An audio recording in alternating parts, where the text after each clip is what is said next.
You ask Tiger to solve. This deals with linear equations with one unknown. The final result is d equals 7.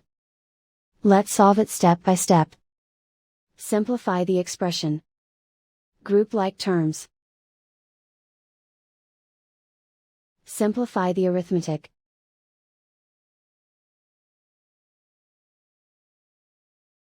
Group all d terms on the left side of the equation. Add 5d to both sides. Group like terms. Simplify the arithmetic. Group like terms.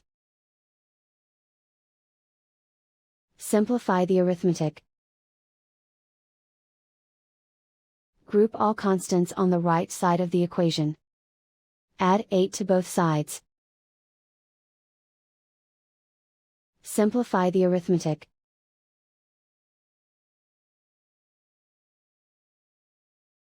Isolate the d.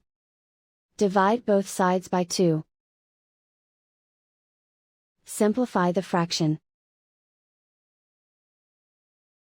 Find the greatest common factor of the numerator and denominator. Factor out and cancel the greatest common factor.